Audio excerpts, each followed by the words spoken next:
بيت الخلافة قام يا خلاني، صرح مهيب ثابت الأركان، حصن حصين لا يضام نزيله، فاسعوا بعزم صادق الوجدان. بسم الله الرحمن الرحيم. أعزائي المشاهدين، السلام عليكم ورحمة الله وبركاته.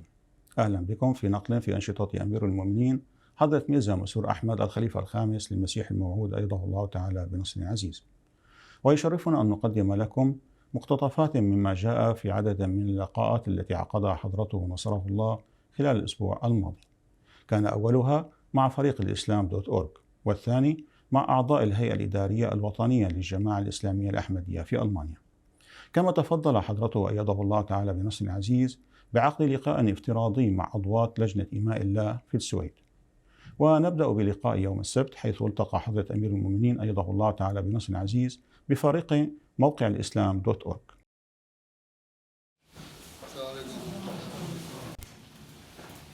يوم السبت 7 فبراير الشباط الجاري، تشرف فريق موقع الإسلام.org بلقاء حضرة الخليفة الخامس. عقد اللقاء في إسلام أباد، حيث أتيحت الفرصة لأعضاء الفريق لعرض آخر مستجدات عملهم. I would like to give updates on the Al-Islam Quran section. We have made major enhancements in search. We have added a search assistant which uses AI in the background. Using this search assistant, we can now find verses relevant to a particular subject or topic. Previously, we would need to use specific keywords that had to match a verse or its translation, but now we can just search for a topic, and based on our translations and commentaries for each verse, AI will identify those verses where this topic is being discussed. خاکسار آپ کی خدمت میں حدیث app کا demo پیش کرنے کی سعادت حاصل کر رہا ہے۔ اس ایپ کو readhadith.app کے ذریعے دیکھا جا سکتا ہے۔ قرآن ایپ کے ساتھ اب احادیث پڑھنے کے لیے سرچ کرنے کے لیے احادیث کے ٹیکسٹ کا ڈیٹا بیس تیار کیا گیا ہے۔ یہ اس ایپ کا پہلا صفحہ ہے جہاں حدیث کے مجموعے پر کلک کرنے سے ہم انہیں کھول سکتے ہیں اور اس سے فہرست مضامین سامنے آ جائے گا۔ کسی بھی کتاب یا مضمون پر کلک کر کے ہم اس میں موجود تمام احادیث پڑھ سکتے ہیں۔ مثلا میں کتاب بدل الوحی پر کلک کرتا ہوں تو اس میں موجود تمام احادیث سامنے آ جائیں گی۔ بعض حدیثیں ایسی ہیں جو بخاری میں یا مسلم میں جو ایک عنوان کے تحت ایک جگہ آئی ہوئی ہیں، لیکن دوسرے جگہ بھی ہیں اسی طرح کسی اور دوسرے ٹاپک میں۔ جی حضور، اس میں یہ ہم نے سہولت ڈالی ہے کہ ہر حدیث کے اوپر ہم نے یہاں پہ ایک لنک دیا ہے ریلیٹڈ احادیث کا، تو اس میں ایک ہی مضمون کی احادیث پورے ہمارے کلیکشن میں ڈیٹا بیس میں جہاں جہاں پہ اس مضمون کی اور حدیث ہوں گی وہ دیکھی جا سکتی ہیں۔ میں اگر اس پہ کلک کروں تو یہ ہمیں ساری کلیکشن سے نکال دے گا وہ حدیث، کسی دوسرے باب کے اندر آ جائے گی، جی بے شک کسی اور باب میں دوسرے چیپٹر میں آ جاتی ہے۔ جی۔ وخلال اللقاء أطلق أمير المؤمنين أيده الله تعالى بنصره العزيز تطبيق الحديث الجديد.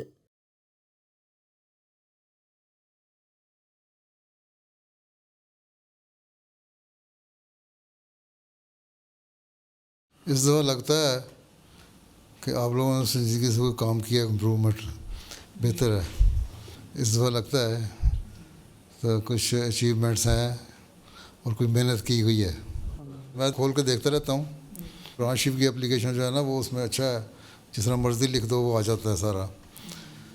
اور یہ جو نئی جو چیزیں ڈالی ہیں حدیث کے ریفرنس اور حوالہ جات کے، یہ بڑی اچھی بات ہو گئی ہے۔ السلام علیکم۔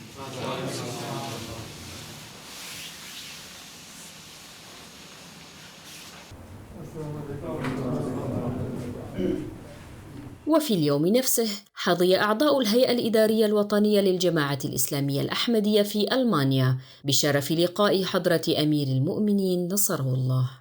قدم أمير المؤمنين توجيهاته لأعضاء الهيئة الإدارية بشأن أدوارهم ومسؤولياتهم.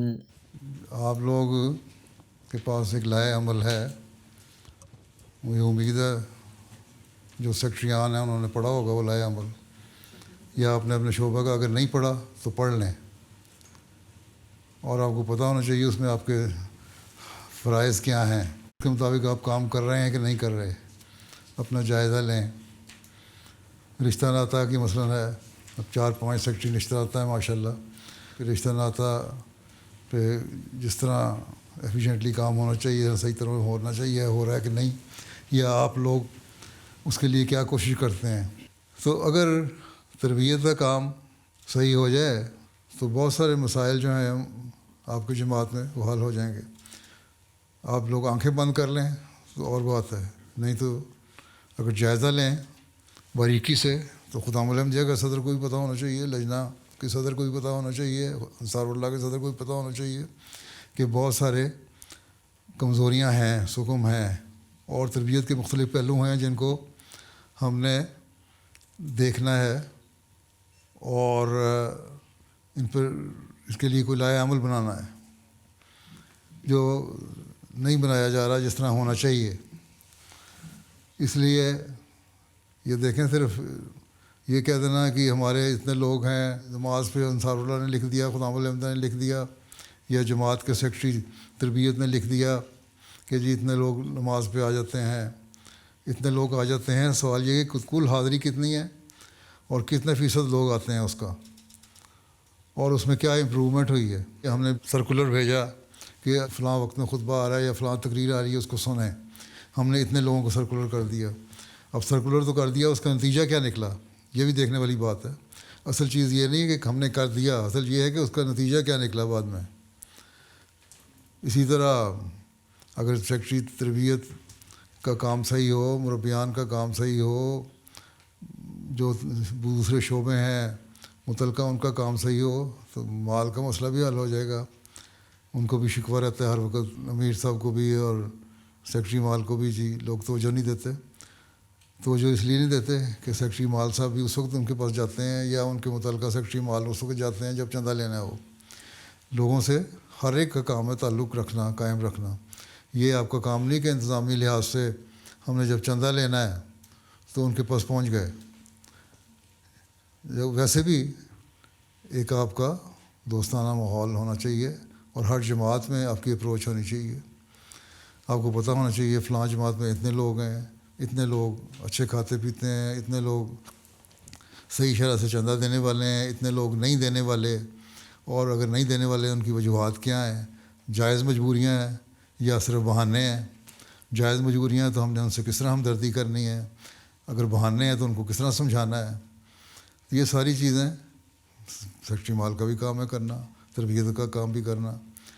امورامہ ہے، امورامہ کا شعبہ صرف یہ کہہ دینا کہ جی ہم کیس آ گئے اور ہم نے نپٹا دیے، یہ تو کوئی مسئلہ نہیں ہے۔ امورامہ کا کام یہ ہے کہ آج کل بہت سارے اسائلم سیکر آ رہے ہیں، ان کے کیس پاس ہوتے ہیں یا نہیں ہوتے، قانون کے اندر رہتے ہوئے امورامہ کا کام ان کو پتہ ہونا چاہیے کہ ان کو لوگوں سے اگر رابطہ ہو کہ کس طرح ان لوگوں کی مدد کی جا سکتی ہے۔ صرف کوئی خاص کیس آ جانا اور اس کو جھگڑوں کو نپٹا دینا یا فیصلے کروا دینا یا کسی کی سزا کے لیے، تعزیر کے لیے سفارش کر دینا، یہ تو کام نہیں امورامہ کا ہوتا۔ تو یہ تربیت کا بھی کام ہے۔ اگر تربیت کا شعبہ فعال ہو، مربیان فعال ہوں، تو پھر یہ امورامہ کے مسائل بھی حل ہو جائیں گے، مال کے مسائل بھی حل ہو جائیں گے۔ ہر سیکرٹری جو ہے اپنی ذمہ داری کو سمجھے۔ طریقۂ دید ہے، وقفِ دید ہے، وہ اس وقت جاتے ہیں لوگوں کے پاس جب سال کے آخر میں آپ نے اپنا چندہ پورا کرنا ہوتا ہے، بجٹ پورا کرنا ہے۔ جی آپ نے اتنا ادا کر دیا، بڑی اچھی بات ہے، اب میرے خیال ہے آپ کے پاس توفیق ہے، آپ مزید دے دیں، وہ مزید آپ کو دے دیتے ہیں۔ سیکرٹری مال صاحب کو کام ہے کہ وہ اتنے ایفیشینٹ ہوں کہ جس طرح طریقۂ دید اور وقفِ دید والے لوگوں کے پاس اپروچ کرتے ہیں بڑھانے کے لیے، آپ لوگ بھی اپروچ کریں۔ آپ کے رسپیکٹو سیکرٹری مال جو ہیں اپنی مختلف جماعتوں میں، ان سے آپ کا ذاتی رابطہ ہو، پتہ ہو کہ کیا کیا انہوں نے کام کیے ہیں، ہر مہینے ان کی رپورٹ آ رہی ہو۔ سیکرٹری مال آمد کون ہے؟ اب آپ کا کام ہے کہ ہر ایک تک جائیں، جس طرح دورے کرتے ہیں نا وقفِ دید والے اور طریقۂ دید والے، اس طرح آپ لوگوں کو بھی پتہ ہونا چاہیے۔ آپ لوگوں کو ہر ایک بارے میں معلومات ہونی چاہیے، ان سے واقفیت ہونی چاہیے، ان کو بتانا چاہیے چندے کی اہمیت۔ اگر چندہ صحیح طور پہ ادا ہو رہا ہو تو بہت ساری، میں نے پچھلی دفعہ بھی کسی میٹنگ میں کہا تھا کہ بہت ساری تحریکات کو کی ضرورت ہی نہیں جاری کرنے کی. تو آپ لوگ صرف افسر بن کے بیٹھ جائیں گے تو کچھ بھی نہیں ہوگا. افسر نہ بنیں، خادم بنیں. اور جب یہ احساس پیدا ہوگا کہ ہم خادم ہیں تبھی آپ لوگ کام بھی کر سکیں گے. کبھی کبھی آپ کاموں میں برکت بھی پڑے گی. وبعد التقاط صورة جماعية تحدث حضرة الخليفة إلى سكرتير التبليغ. صرف یہ کہ ہم نے تبلیغ کر لی، ہمارا شعبہ تبلیغ کا یہ رپورٹ بن گئی، یہ کریڈٹ بن گیا. کریڈٹ نہیں ہے، کریڈٹ وہ ہے کہ آپ نے کتنا اس کا نتیجہ حاصل کیا. ٹھیک ہے. پھر یہ ہے کہ ٹیم کو اپنے وسیع کریں. چند ایک کو لے کے تبلیغ نہیں ہو سکتی. ہر جگہ یہ پھیلائیں. آپ نے یہ کہا تھا کہ یہ کرو تو ہم نے کام شروع کر دیا اور ہم نے لوگوں میں اویئرنیس شروع کر دی اور پیغام پہنچانا شروع کر دیا. اس میں کتنے لوگ انوالو کیے اور اس کے نتائج کیا نکل رہے ہیں، یہ بھی دیکھنے والی بھی چیز ہے. اور جو حالات ہیں آج کل دنیا کے، وہ یہی ظاہر کر رہے ہیں کہ آپ لوگوں کو اگر آسانیاں نہیں آنی، مشکلات ہی آنی ہیں. کیونکہ جس طرح دنیاوی حالات لوگوں کے خراب ہوں گے، جو لوکل لوگ ہیں وہ امیگرینٹس کے بھی خلاف ہوں گے، مذہب کے بھی خلاف ہوں گے، اور خلاف ہونے کی وجہ سے جو ان کے جذبات ہیں وہ اور زیادہ بھڑکیں گے اور اس کی وجہ سے آپ کو نقصان پہنچانے کی کوشش کریں گے. اس لیے یہ نہ سمجھیں کہ آپ لوگوں کے آگے حالات بہتر ہونے ہیں، حالات خراب ہی ہونے ہیں. اس کے لیے آپ نے کیا اعلی عمل بنایا ہے. یہ امورامہ کا بھی کام ہے، تربیت کا بھی کام ہے، تبلیغ کا بھی کام ہے کہ سارے دیکھیں کیا لائے عمل بنایا ہے ہم نے، کس طرح ہم نے غیروں کو بھی سیٹسفائی کرنا ہے، کس طرح ہم نے اپنے لوگوں کو بھی پروٹیکشن دینی ہے. ٹھیک ہے. اور اگر آپ قواعد پڑھیں تو ان میں ساری باتیں لکھی ہوئی ہیں کہ ہر ایک سیکٹری کو پتہ ہونا چاہیے کہ کس کس کے کیا قواعد ہیں. تو ان کو پتہ ہوگا، اس کے مطابق کام کر رہے ہیں تو بڑے مسائل حل ہو سکتے ہیں. ثم قدم حضرة الخليفة توجيهاته للداعية المسؤول حول الطريقة التي يجب على الدعاة الخدمة فيها بشجاعة وتواضع وإخلاص. مربیان کو بھی اتنی ضرورت پیدا کروائیں کہ وہ بھی پیدا کریں، ان کا علم بھی ہو. پھر یہ بھی نہیں ہے کہ مربیوں کے اس پہ دماغ بڑے اونچے ہو جائیں.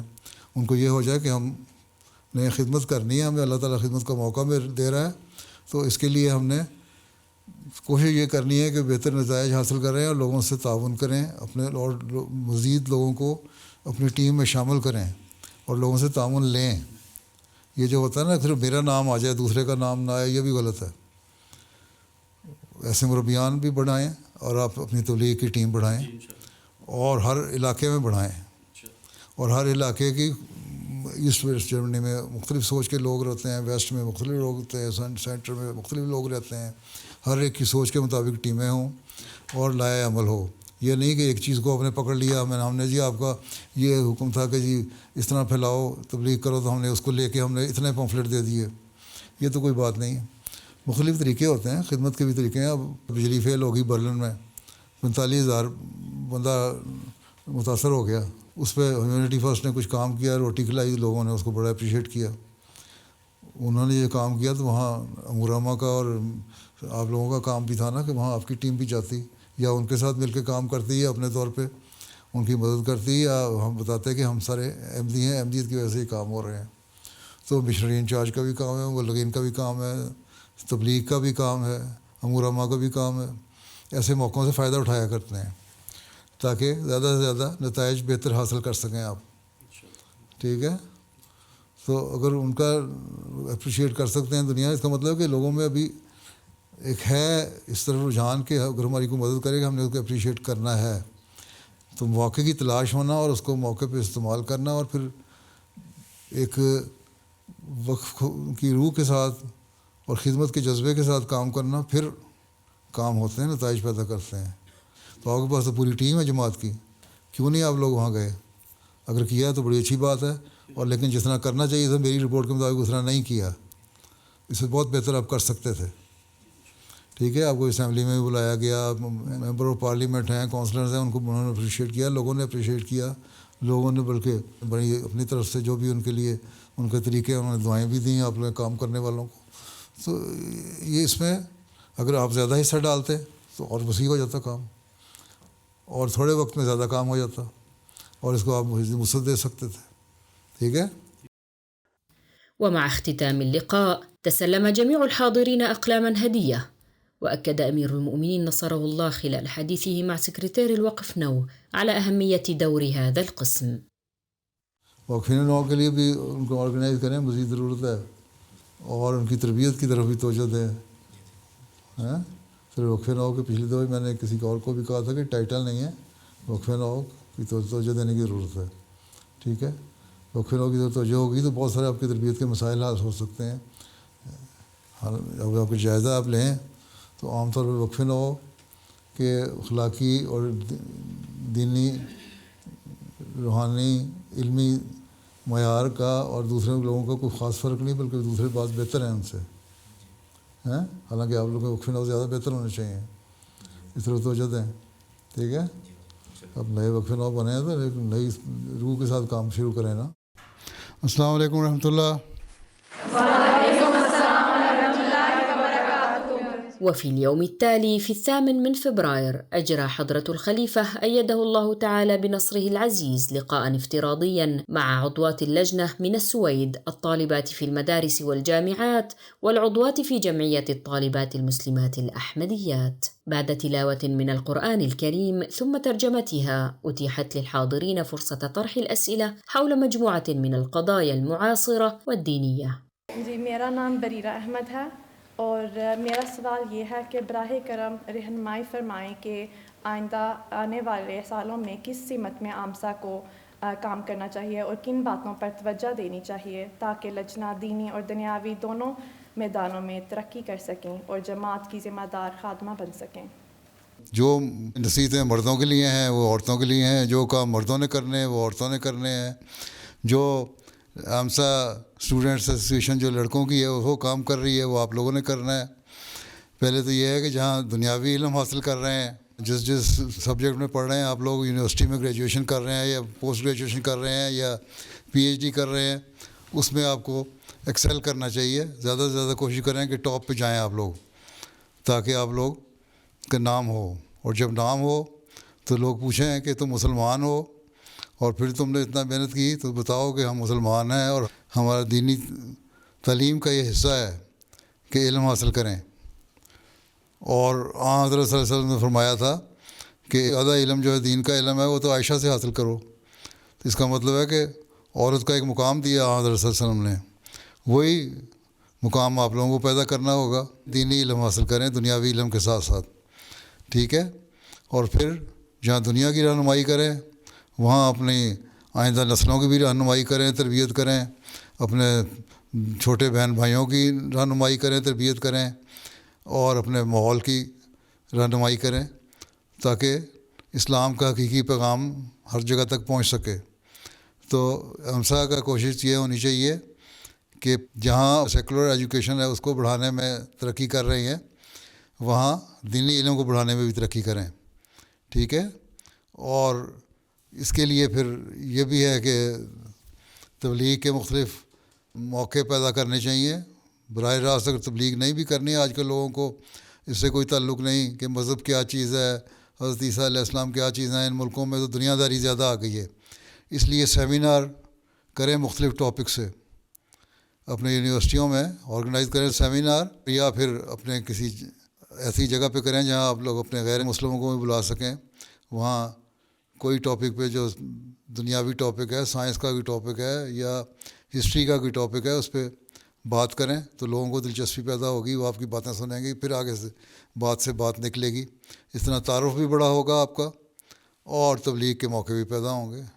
اور یہی کام آپ لوگوں کا ہے تاکہ اپنی پہچان کرائیں اور اسلام کی حقیقی تصویر جو ہے لوگوں کو دکھائیں کہ یہی صحیح تصویر ہے اسلام کی جو ہم پیش کر رہے ہیں، یہ اسلام کی تعلیم ہے.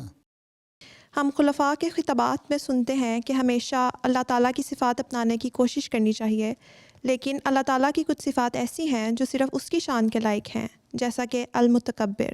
تو انسان کیسے سمجھے کہ کون سی صفات کے اثرات اپنائے اور کن کے سامنے عاجزی سے رک جانا چاہیے؟ اللہ تعالیٰ نے تو قرآن شریف میں بھی فرمایا ہے، سورہ بقرہ میں ہی کہا ہے نا، اللہ تعالیٰ کے رنگ اختیار کرو. اس کا مطلب یہی ہے کہ اللہ تعالیٰ کی صفات کا حامل بننا چاہیے انسان وہ تو نہیں بن سکتا جو اللہ تعالیٰ کی اعلیٰ شان ہے. اللہ تعالیٰ کی جو صفات ہیں وہ انسانوں میں جب آتی ہیں تو وہ بدل جاتی ہیں. مثلا اللہ تعالیٰ شکور ہے، اللہ تعالیٰ کسی بندے کا شکر تو ادا نہیں کر سکتا. وہاں شکور کا مطلب یہ ہوگا کہ اللہ تعالیٰ ان لوگوں کی قدر کرتا ہے جو اس کے حکموں کو مانتے ہیں. لیکن جہاں بندے کے معاملے میں آئے گا شکور، وہاں یہ ہے کہ جب تمہارے ساتھ کوئی احسان کرے تو اس کا شکریہ ادا کرو. ٹھیک ہے، تو صفت تو ہو جاتی ہے لیکن مطلب بدل جاتا ہے. اللہ تعالیٰ کی بڑائی ہے بہت زیادہ کہ اللہ تعالیٰ بہت بڑا ہے، اس تک کوئی پہنچ نہیں سکتا. تو تمہارے اندر بھی اتنا حوصلہ ہونا چاہیے، اپنے اندر وہ بڑائی پیدا کرو کہ عاجزی کے ساتھ تمہارے اندر وہ بڑائی پیدا ہو کہ ذرا سی چھوٹی چھوٹی باتوں پر رنج نہ پیدا ہو، لوگوں سے لڑائیاں نہ کرو، رنجشیں دل میں نہ رکھو، وسعت حوصلہ پیدا کرو. وسعت حوصلہ پیدا کرنا بھی بڑائی ہے ایک. تو یہاں انسان کے لیے اور رنگ بھی پیدا ہو جائے گا. تو اپنے آپ کو اپنے ماحول میں وہ ثابت کرنے کی کوشش کرو جو اللہ تعالیٰ کے اعلیٰ صفات ہیں. اللہ تعالیٰ کے رنگ میں رنگین ہونے کا مطلب یہ ہے، مطلب ہے اللہ تعالیٰ کی بڑائی ہے. وسألت إحدى الحاضرات أمير المؤمنين كيف ينبغي للمسلمين الأحمديين فهم نبوءات يأجوج ومأجوج في ضوء التطورات السياسية الراهنة المتعلقة بالدنمارك والولايات المتحدة الأمريكية وغرينلاند. سوال یہ ہے کہ چاہے گرین لینڈ کا معاملہ ہو یا فلسطین کا معاملہ ہو یا کسی اور اسلامی ملک کا معاملہ ہو یا ایران کا معاملہ ہو یا یوکرین کا معاملہ ہو یا کہیں کا بھی معاملہ ہو، جہاں فساد پیدا کرنے کی کوشش کی جاتی ہے وہاں یہ لوگ بڑی طاقتیں جو ہیں وہ اپنے آپ کو سب کچھ سمجھتی ہیں.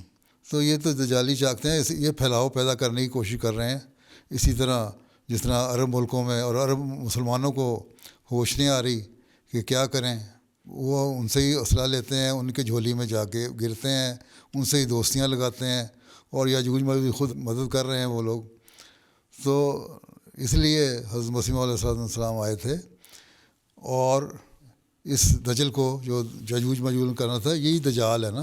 حدیثوں میں نہیں کو دجال کہا گیا ہے نا، تو یہی دجال ہے جو دجل سے دنیا پہ قبضہ کرنا چاہتے ہیں اور اپنی سپریمیسی قائم کرنا چاہتے ہیں دنیا میں.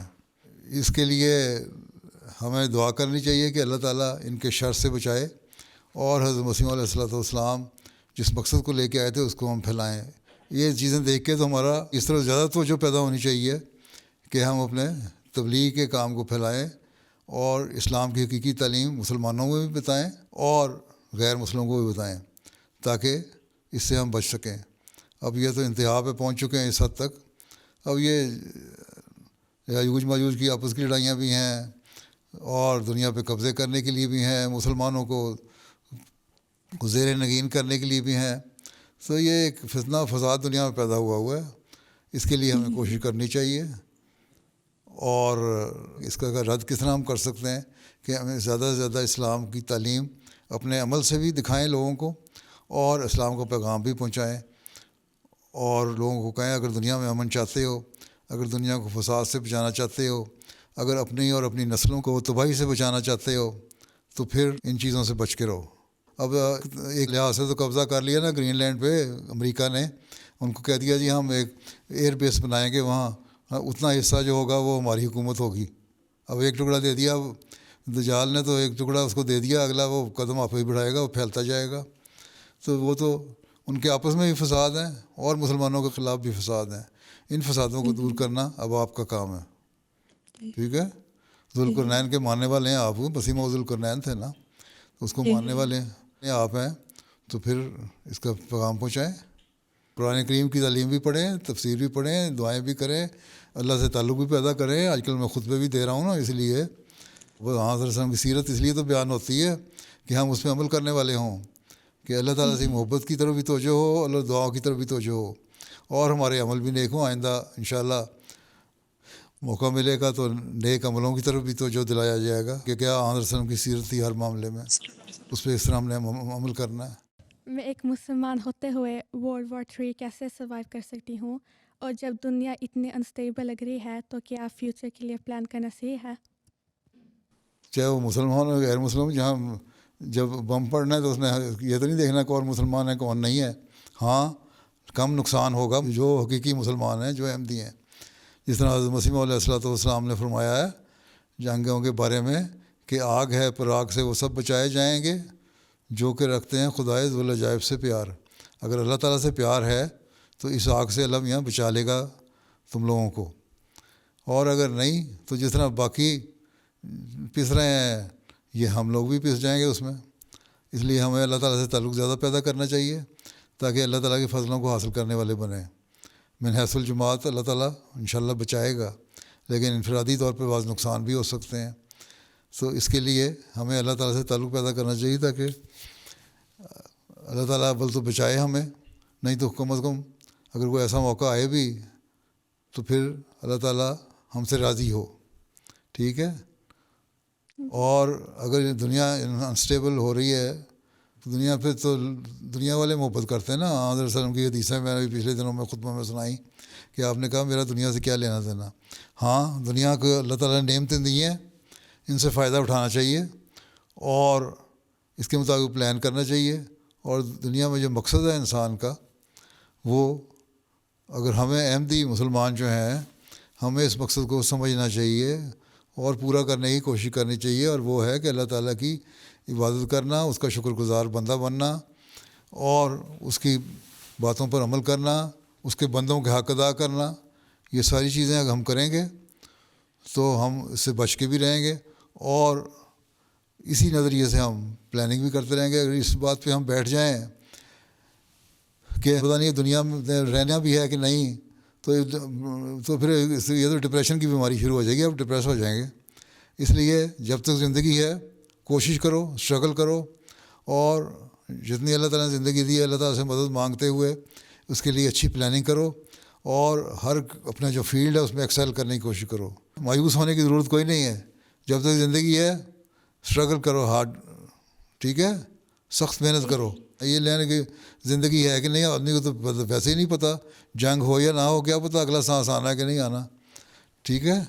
کوئی گارنٹی تو نہیں دی ہوئی کہ جو 15 سال کا ہے وہ ضرور زندہ رہے گا اور جو 40 سال کا وہ ضرور مر جائے گا یا 80 سال کا ضرور مر جائے گا. اس لیے یہ کہنا کہ ہم تھک گئے، ہم کچھ نہ کریں، کچھ پلان نہ کریں کیا بننا ہے کیا نہیں بننا، تو یہ تو تھکے ہوئے لوگوں کی باتیں ہیں. اللہ پہ توکل کرنے والوں کی باتیں نہیں ہوتی.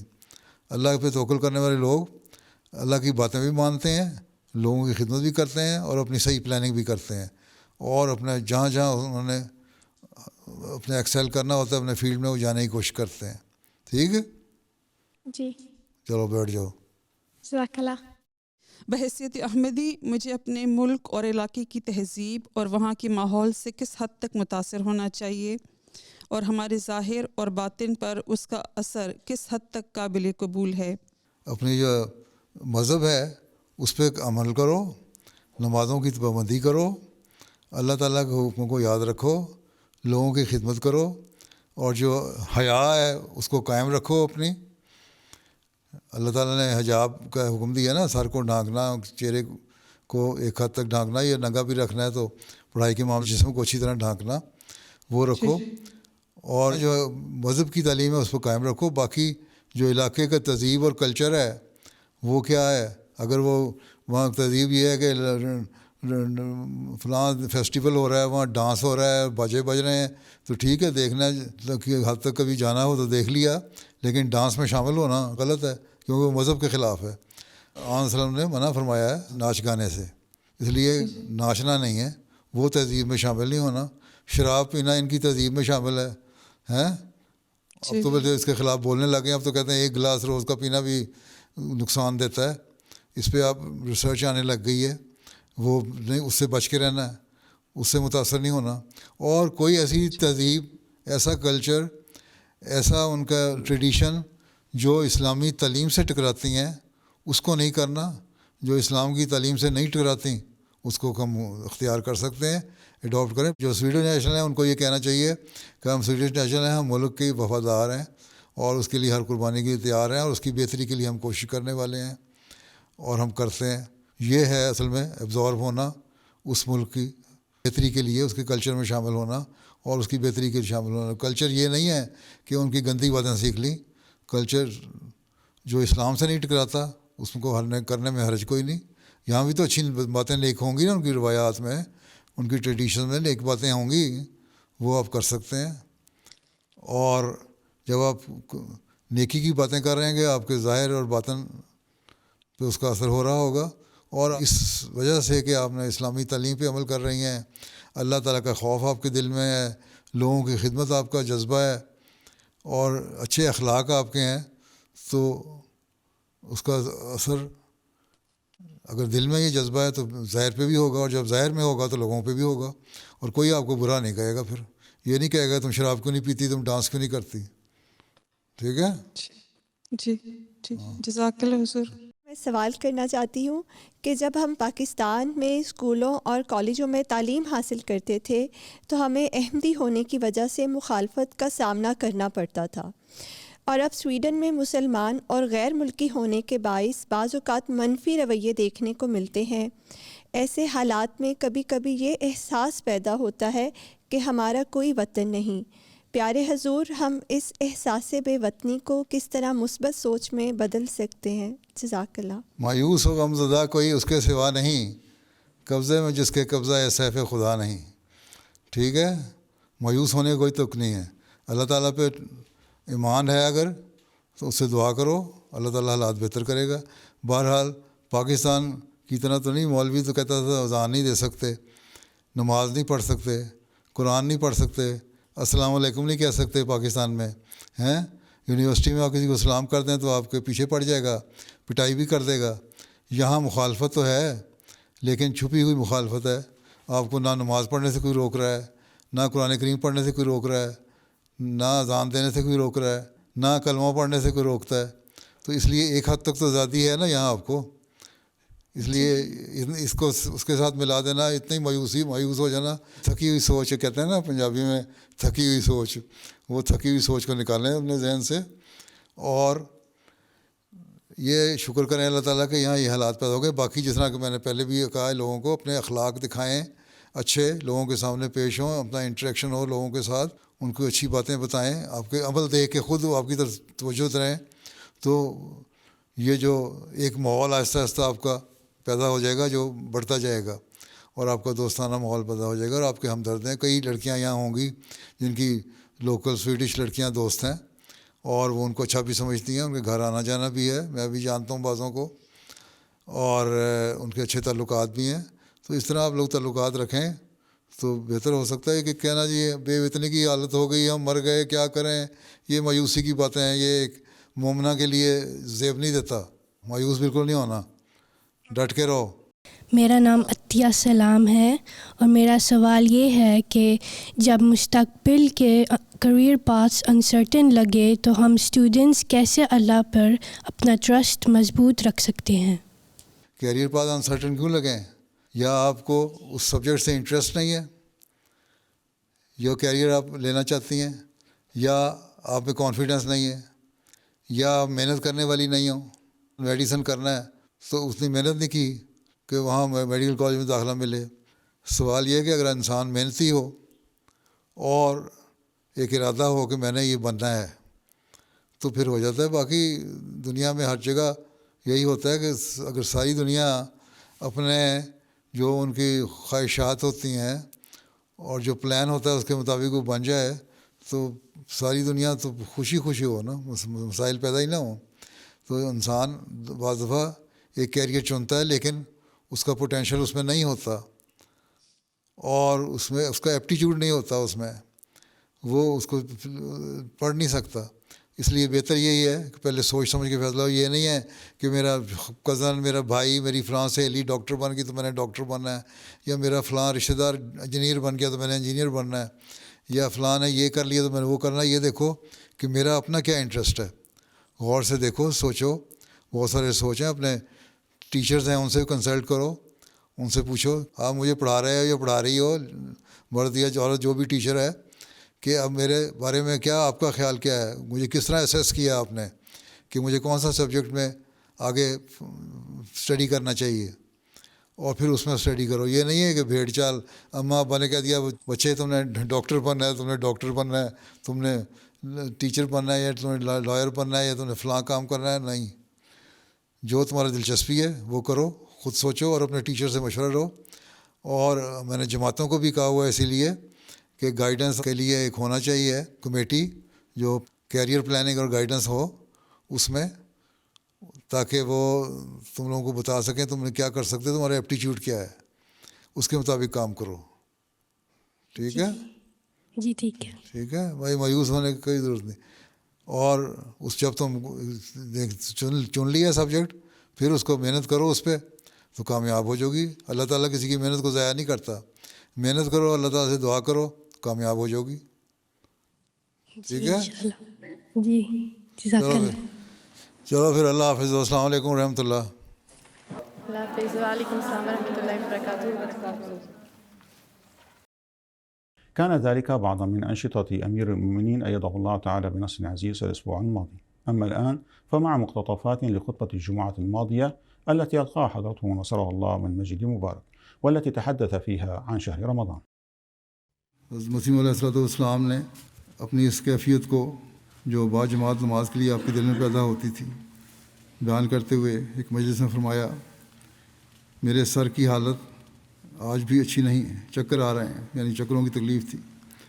جب جماعت کا وقت آتا ہے یعنی نماز باجماعت کا، تو اس وقت خیال گزرتا ہے کہ سب جماعت ہوگی اور میں شامل نہیں ہوں گا، یعنی لوگ اکٹھے ہوئے ہوں گے، باجماعت نماز ہو رہی ہوگی اور میں شامل نہیں ہوں گا، تو افسوس ہوتا ہے. اس لیے اٹھتا ہوں خیزاں چلا آ رہا ہوں. آج چکر بھی ہیں لیکن بہرحال کسی طرح گرتے پڑتے میں آ ہی گیا ہوں مسجد میں. بہرحال کوشش کر کے پھر میں مسجد، فرمایا کہ بہرحال کوشش کر کے پھر میں مسجد میں آ جاتا ہوں. اور ایک دفعہ نہیں کئی دفعہ ہوتا ہے، اور آج بھی یہی ہوا. آپ کی بیماری کے دنوں میں یہ کوشش ہوتی تھی کہ نماز باجماعت ادا کریں. هكذا نأتي إلى نهاية نشرتنا، كما يمكنكم متابعتنا على العناوين الظاهرة أسفل الشاشة، وإلى أن نلقاكم في أنشطة جديدة. لكم منا أطيب الأمنيات، والسلام عليكم ورحمة الله وبركاته. بيت الخلافة قام يا خلاني